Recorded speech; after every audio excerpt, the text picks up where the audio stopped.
welcome back to Telltale. I'm Emily, and today I am going to be discussing a short story. It's The Yellow Wallpaper by Charlotte Perkins Gilman. Um, this is not the first story that we have ever read by Charlotte Perkins Gilman.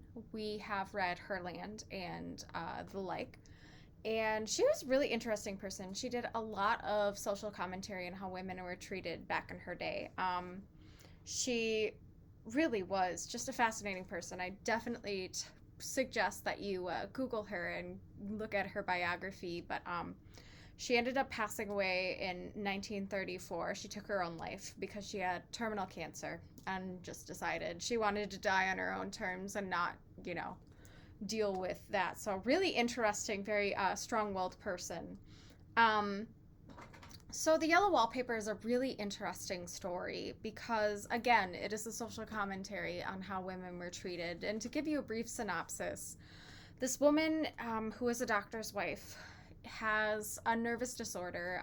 She's dealing with some anxiety, depression, and just her nerves are really, really bad. So her husband, the doctor, decides to take her away from the home for a while, give her like 3 months out at this rented countryside house to give her more air and just kind of get her away from her daily stressors and things like that, because it's hinted that they have children. It's written in the style of kind of journal entries while she's there, but she's always constantly afraid she's going to get caught writing and think that her husband's going to like be mad at her because he doesn't approve of her having journaling, doing journaling and stuff like that. So it's kind of her only outlet at this point in the story, and it's really an interesting read. It's kind of frustrating. But anyway, as she is dealing with stuff, she is in this room that has this yellow wallpaper, and over time she's trying to figure out the pattern. It's really strange. She absolutely hates it at first, but she's kind of starts seeing it as a puzzle, and then she starts seeing that she believes there's a woman, like the shadow of a woman, shifting in this wallpaper, trying to get out, like she's imprisoned in there.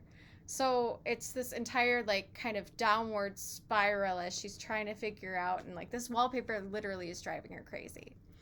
So, it's just a whole bad situation where she's already dealing with mental health issues, and then she's taken to this place where this wallpaper is driving her even worse, even more insane.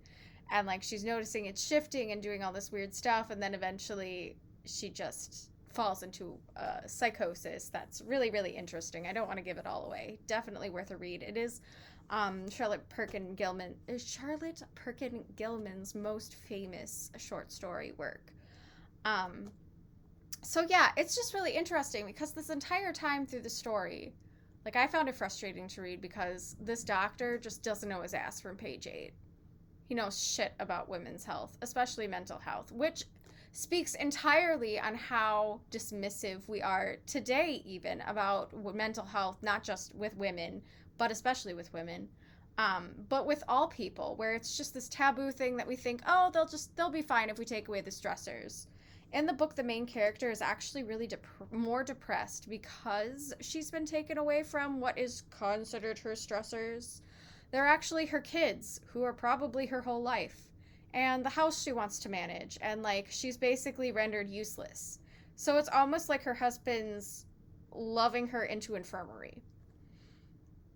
That's kind of how this book is written and how it feels. And even from her perspective, she's constantly saying, oh, I know it's just because he loves me so, and he does take good care of me and all this stuff, but really all he's doing the entire time is gaslighting her, dismissing her, and telling her not to do stuff.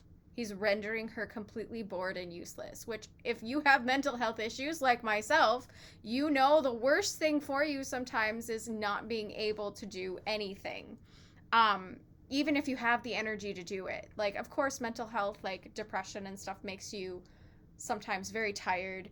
You're fatigued. You don't want to do anything. But when you have the energy to do stuff, damn, do you get productive. So she's kind of dealing with a lot of that issue. Of course, the psychosis based off of how crazy this wallpaper is just kind of gets her into spiraling downward into this thing. What's interesting is that other people, while they're not vocal about it, are also being affected, and she notices that they're being affected by the wallpaper too. So she notices her husband reacting to the wallpaper and like staring at it sometimes. She notices the housemaid that they've brought in to help with stuff is also very unnerved by the wallpaper. So it's kind of this focus of tension that everybody knows something's wrong with it, but because of her fragile mental state already and the way that everybody's kind of rendering her useless and kind of making her a shut-in, she's not she's being far more affected by it because she's spending the most time in that space. Of course, on top of that, we're also dealing with things like how the husband is gone most of the day because he's still a doctor, so he's kind of just making do in the area and still doctoring and things like that. So he's working all day. The maid has kind of been told to leave her alone. So the maid is not really doing a whole heck of a lot to socially interact with this woman. So she's really feeling isolated, and she's really hyper focusing on this wallpaper and how crazy it makes her feel. Throughout the thing, she kind of discusses the shadow of this woman and how it sometimes, like during the day, it creeps around the garden, and like she feels like this woman that's caught in the wallpaper is only, allowed free in the morning, but at night she feels locked in and helpless, and like she's stuck behind the pattern of this wallpaper. So she's really like personifying a lot of the feelings that she's feeling into this wallpaper. And you don't quite know. This is a case of the unreliable narrator, where you don't quite know if she's actually in a psychosis or if this is a paranormal situation. You don't know if there actually is some kind of shadow being behind the wallpaper that's looking to possess her and eventually does, or if it's actually her psychosis that's causing this. So it is really interesting to try to play with both and to decide and see how you want to interpret this story. But this was a really great, fun read. And of course, like for me, it's fun and frustrating because like I love the story, but it's so frustrating. Like this husband's loving this woman into infirmary basically, and like dealing with it just really struck a chord with me because I'm a person who, when I have the energy to do stuff, I want to be doing stuff. Especially someone who is also, I openly admit I suffer from depression. And so it's just really interesting kind of the situations that this woman is presented with out of love from everybody, but she still is like she's super it worsens the situation, and she's frustrated by it, and all she wants to do is journal. And it's interesting because all these things that in current culture now are super popular, like journaling your feelings, like being active, finding things that you find pleasure in and doing them all the time, is like the total opposite of what this doctor is recommending she do, and any other doctor would recommend during this time frame. Like women shouldn't be writing, women shouldn't be reading novels, women shouldn't be. Literally, this woman spends a lot of her time just laying in bed pondering this wallpaper. No wonder she feels like she's going crazy. It's like the total opposite of what doctors and psychologists would recommend now for people to do to work through their feelings and their depression and stuff. So it's just really interesting story, very dismissive of women's health, very misunderstanding of mental illness, and really speaks well to the types of psychosis that people go through. I will fully admit, when I read this, I was actually probably not in the greatest state of mind with my depression. So it was really interesting and frustrating, but also like, yes, people do this to people all the time still. Like they still try to like love them into basically like worse mental health stuff. And they say stupid things and misunderstand things. Like they'll say things like, why don't you just choose to be happy? If my brain could chemically do that, you think I want to feel this way? So it's really interesting because it really does speak to how people misunderstand mental health issues, not just for women, but for everybody. It also does have a lot of commentary, like even today, women's health was not considered in any of the medical practices, including like drug testing.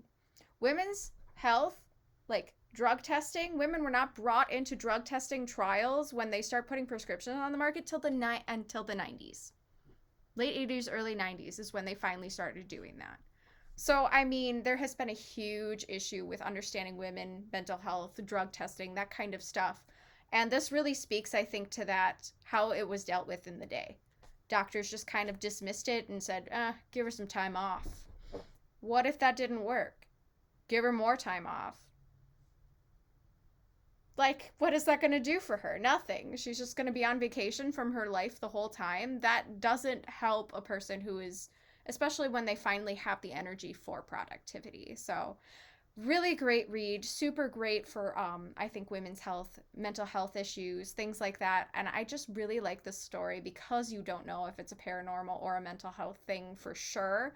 I interpreted it as a mental health thing, but I mean, have fun playing with that concept when you read it, and let me know your thoughts. I would love to hear your comments if you've read it.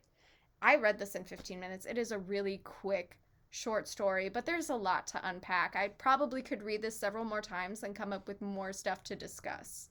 But this is a fantastic read.